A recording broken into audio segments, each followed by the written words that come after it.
80. Por este lado, lo que descubríamos es que el proceso de urbanización de Rima es un proceso interrumpido y fragmentado. De tal manera que cuando acá observen que el puente de la avenida Tacna todavía no está. No era necesario porque fundamentalmente el Rima se desarrollaba paralelamente al río y se conectaba por el puente del Ejército y los otros dos puentes. Y entonces aquí lo que observamos, que la relación, la integración de Rima es de data reciente. Entonces estamos frente, para ver una idea de conjunto de lo que es el distrito, un proceso de urbanización, entonces, repito, fragmentario. Y vamos a ver todavía, cuando veamos en detalle el área histórica, veremos algunas otras características. Siguiente. Algunos gráficos que ilustran las características del RIMAC son vistas tomadas desde la Alameda de Hacho y que nos permite ver Lima más que el RIMAC en estas dos vistas, una del siglo XVIII y otra de inicio del siglo XIX. Siguiente. También nuevamente desde la Alameda de Hacho y observamos nuevamente el puente, el perfil y que el RIMAC no tenía un espacio público hacia el río, eran edificaciones las que constituían el borde, el encuentro con el río. Solamente en la parte de la Alameda de Hacho encontramos que existe este espacio público, y ese existe desde la segunda mitad del siglo XVIII. Siguiente.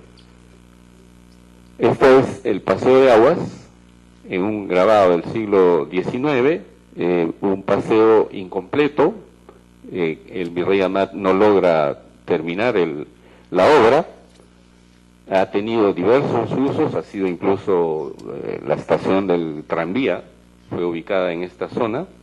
Siguiente. Perdón, si regresa un poquito, podemos ver que los bordes del paseo son completamente periurbanos, no es una zona urbanizada. Y lo podemos verificar también en la siguiente vista, aquí, como ven, de mediados, digamos, del siglo XIX, donde podemos ver lo que estamos diciendo. Todo un primer plano con huertas, lo mismo aquí, apenas los bordes de las manzanas están edificadas y hay huertas fundamentalmente, y solo en la aproximación hacia el río es que vemos una urbanización convencionalmente urbana. Esta es la Alameda de Hacho y luego la prolongación, la Alameda Piedraliza. Siguiente. Algunas otras vistas del inicio del siglo XIX. Esto es la actual Jirón Marañón. Son dos vistas casi del mismo lugar, tomadas desde la Alameda de Hacho, en el sentido norte y en el sentido sur. Y algunas otras vistas del Jirón Trujillo aquí y de la zona de las Cabezas. Como ven también aquí huertas. Entonces el RIMAC estaba asociado desde sus inicios y hasta entrado el siglo XX con huertas, en una zona semiurbana. Siguiente. Y la Alameda y el paseo de aguas confirman esa característica del barrio. Aquí es una aerofotografía de 1930 donde observamos el RIMAC en primer plano y el resto de la ciudad. Vemos los dos puentes, que eran los únicos que existían, y estamos verificando lo dicho, la expansión de la ciudad paralela al río y la urbanización solamente vinculada al camino que los une, mientras toda la parte posterior son huertas. Aquí, mayor razón, la expansión interrumpida, parcial hacia el este y cercana al cerro, huertas. Siguiente. Esta es una foto de la zona más urbanizada, de la que tiene, digamos, más espesor urbano, porque se ha ido fragmentando la propiedad, se ha renovado la propiedad, ha habido adecuaciones arquitectónicas. Esta es una vista del Jirón Trujillo, cuando el puente terminaba aquí. Estos dos baluartes marcan el inicio del puente y no habían calles laterales, ¿no? El puente simplemente era una prolongación de la calle. Siguiente. Aquí observamos también en una fotografía más cercana lo que estamos diciendo. Hacia las cercanías del cerro, huertas, y solo en la zona paralela al río vemos mayor urbanización. Esta es precisamente la parte terminal de la Alameda de Hacho, que desembocaba en este óvalo donde inicialmente estaba el monumento a Cristóbal Colón. Siguiente. Ya en el siglo XX, en la década del 20, empiezan las primeras invasiones en esta parte del Rímac. Esas invasiones darían lugar a este barrio, el barrio fiscal de Piedralíza, que fue la primera alternativa, la primera invasión que se dio en esta zona. Pero ya posteriormente, en esta vista del año 45, esta aerofotografía, estamos observando cómo ya la ladera está siendo ocupada.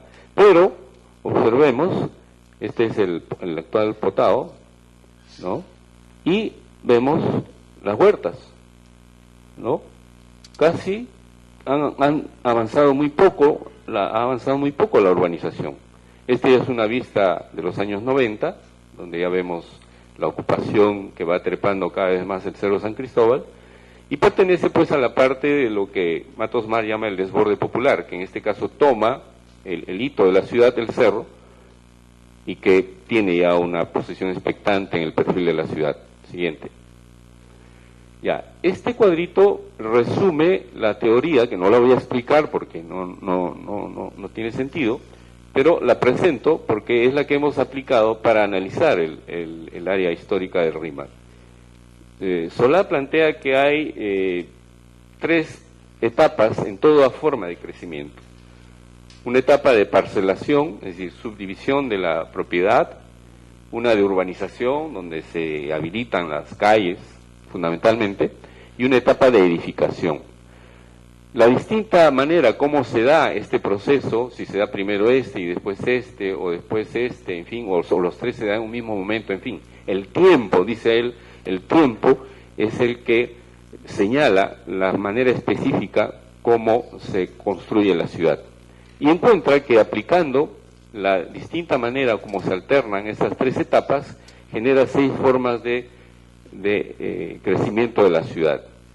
Lo que llama el ensanche, es una palabra muy usada en España para el proceso de expansión urbana del siglo XIX, el crecimiento suburbano, la urbanización marginal, lo que llama él la ciudad jardín, que para nosotros sería la urbanización, la barraca y los polígonos. Lo que he encontrado aplicando esto al Rímac, la siguiente, basándome en los planos, es que fundamentalmente se han dado 2 formas de crecimiento, que es el ensanche en la parte fundacional, cuando se funda el Rímac, se funda aquí y se funda siguiendo la idea, reproduciendo el damero de la ciudad, y es la única parte en la que el Rímac refleja esa idea de ciudad de fundación hispanoamericana. Todo el proceso siguiente es un proceso distinto. El que está más cercano al damero, de alguna manera lo reproduce, las manzanas todavía se asemejan en parte, en alguna de sus dimensiones, aun cuando se van alargando conforme se sigue en la dirección paralela al río.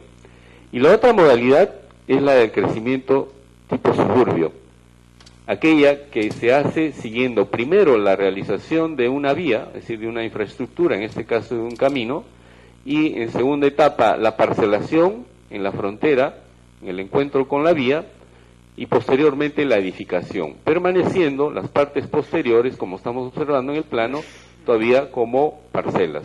Lo mismo está ocurriendo en la zona de Barrios Altos y en la zona de Monserrate. Vamos a ver cómo esta identificación de esta forma de crecimiento, que corresponde, por cierto, a una manera como la sociedad se organiza para hacer crecer la ciudad, siguiente, va a ser, junto con el sitio, otro factor de las características de la urbanización en el Rímac.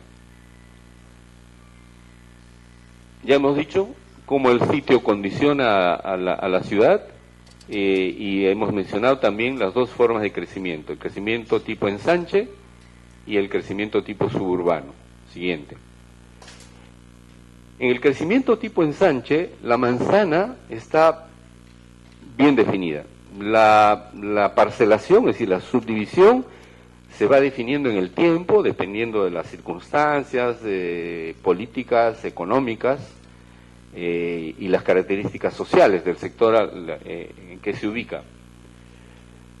Bueno, esto es lo que he explicado ya, sigamos. Aquí observamos en esta aerofotografía del 45 las implicancias de los dos factores. En esta fotografía, que obviamente nos reproduce la ciudad en la hora del día en que ha sido tomada a rojas sombras, nos permite ver lo siguiente, nos permite ver zonas bien diferentes. En la zona del damero, lo que llamamos el damero del RIMAC, observamos claramente que lo que se llama en la forma urbana la textura urbana y el grano urbano está caracterizado por la presencia de patios de distintos tamaños. En cambio, si observan ustedes aquí, o más claramente aquí, van a encontrar que aquí no hay patios, aquí hay corredores. Es decir, aquí hay callejones y aquí hay casas de zaguán y patios. Para simplificar, después vamos a ver de que hay más variedad. Pero digamos, serían los dos extremos de los tipos edilicios, los tipos de edificios que se dan en la forma urbana. Y cuando uno hace una lectura a nivel macro de la ciudad, podemos identificar los tipos edilicios. Siguiente. Para hacerlo, lo que tenemos que hacer es una aproximación tipo microscopio. Es decir, levantamos la manzana y ahí vamos a encontrar con los llenos y los vacíos, vamos acercándonos a la identificación de los tipos arquitectónicos. Por ejemplo, aquí en la zona del damero podemos identificar lo que estamos diciendo, la presencia de patios, ¿no?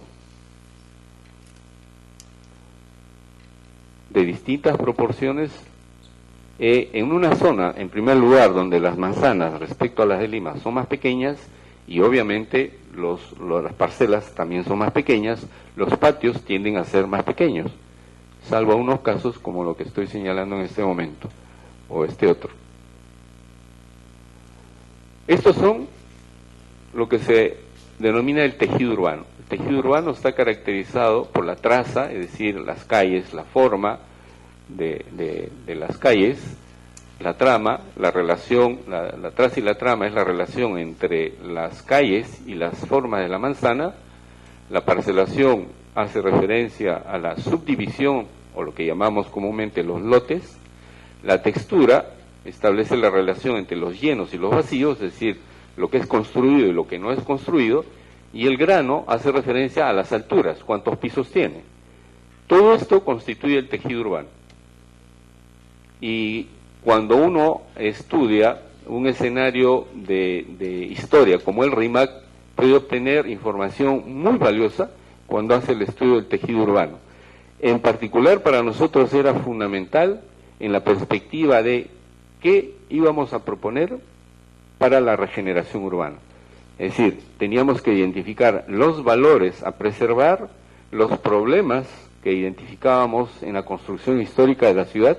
Con esa finalidad hemos hecho el estudio. Siguiente.